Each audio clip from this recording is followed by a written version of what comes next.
مبارک ہو۔ سب سمجھتے ہیں کہ آج کا جو دن ہے ہمارے لیے سوموار دن ہے، لیکن جو خدا کا زندہ پاک نام پڑھتے ہیں، سمجھتے ہیں، وہ اس بات کو بخوب جانتے ہیں کہ آج کا جو دن ہے ہمارے لیے مبارک دن ہے، ہماری خداؤں کا جو خاتمہ کا دن ہے۔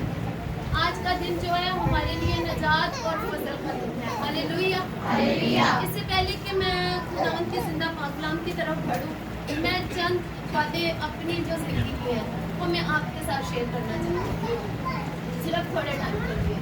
میں بچپن سے لے کر آج تک یہ بات سنتے آ رہی ہوں کہ ایک آدم جو ہے اپنے گھر سے کتنا شروع کرتا ہے، اور میں نے پاک کلام میں کبھی نہیں پڑھا، لیکن میں نے آدموں کے منہ سے ہی یہ بات سنی ہے، اور میں یہ سمجھتی ہوں کہ یہ جو خوبصورت بلڈنگ خدا نے مجھے عنایت کی ہے، یہ میرا اپنا گھر، اور آپ لوگ جو ہے میری کلیسیا، میرے اپنے بہن بھائی، میرے ماں باپ اور پیارے بچے ہیں جو میرے بچے ہیں۔ ہاللیلویا، ہاللیلویا۔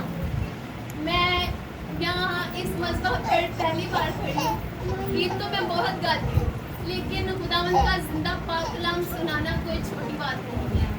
یہ میں پہلی بار آپ تک پہنچا رہی ہوں۔ ابھی آپ دیکھ سکتے ہیں، محسوس کر سکتے ہیں کہ میرا بولنے سے ہی آپ کو پتہ چل رہا ہوگا کہ میں یہ پہلی بار کر رہی ہوں، میرے ہاتھ کے کام بھی ہے، دیکھ سکتے ہیں۔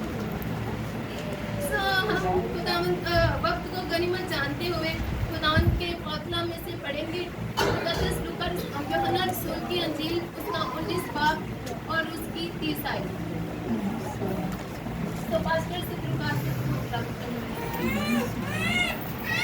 خداوند کے زندہ اور مقدس پاک کلام میں سے مقدس یوحنا رسول کی انجیل، اس کا 19 باب اس کی 30 آیت میں سے آپ لوگوں کے سامنے تلاوت کرنے لگا ہوں۔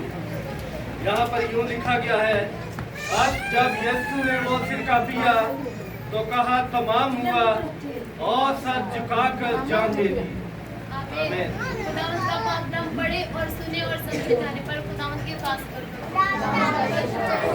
عزیزوں، جب سے میں نے کلام کو سمجھنا شروع کیا، جب سے کلام کو پڑھنا شروع کیا، مجھے یہ نہیں معلوم تھا کہ یہ تمام کلمہ کس چیز کو ظاہر کرتا ہے، اور اب اس سال میں مجھے اس کلمے کی جو اصلی وجوہات، اس کلمے کا مطلب مجھے آج پتہ چلا۔ اس کلمے کے 2 مطلب ہیں، ایک تو یہ کلمہ فتح مندی کا نعرہ ہے، اور دوسرا مطلب اس کا کاملیت کا کلمہ ہے۔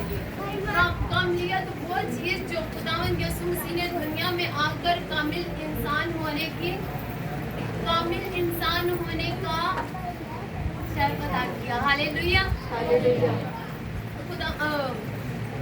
یہ جو عزیزوں، آدم ہوا اور یہ جو دونوں تھے، انہوں نے باغ عدن میں جو خداوند کی نافرمانی کی، اس کا اجر آج تک ہم بھگت رہے ہیں۔ عزیزوں، میں سمجھتی ہوں کہ یہ آدم اور ہوا کی جو غلطی کی گئی، اس کے باعث خداوند نے منصوبہ بڑا کیا کہ میں ان کی قربانیاں ختم کروں گا۔ جو بیلوں، بچڑوں کی، کبوتروں کی، فاختہ کی قربانیاں دی جاتی تھی، خدا نے ایک بڑا منصوبہ کیا کہ میں ایک ایسا برا بھیجوں گا جو ہم سب کے لیے، پوری دنیا کے لیے، پوری کائنات کے لیے قربانی دے گا۔ وہ ایک قربانی آج خدا نے صلیب پر اپنے بیٹے کو دے کر ہمارے گناہوں کو بخش دیا۔ ہاللیلویا۔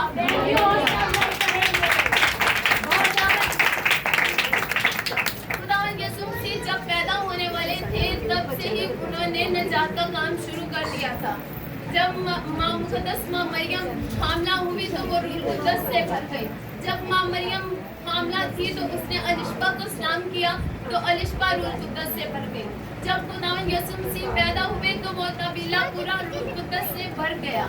جب خداوند یسوع مسیح کا نام درج ہونے والا تھا تو کاہن شمعون نے بولا، اے خداوند میں نے تیری نجات کو دیکھ لیا ہے، اب اپنے بندہ کو سلامتی سے رخصت کر۔ یہ باتیں تمام جو ہے اس بات کو ظاہر کرتی ہیں کہ خدا بچپن سے ہی اس بات کو بخوب جانتا تھا کہ میں اپنے باپ کی مرضی کو پورا کرنے کے لیے آیا ہوں۔ ہاللیلویا، ہاللیلویا۔ لوکا رسول 2 باب 41 آیت میں یوں فرماتے کہ اس کے والدین، یسوع کے والدین ہر عید فصح کے روز یروشلم جایا کرتے تھے۔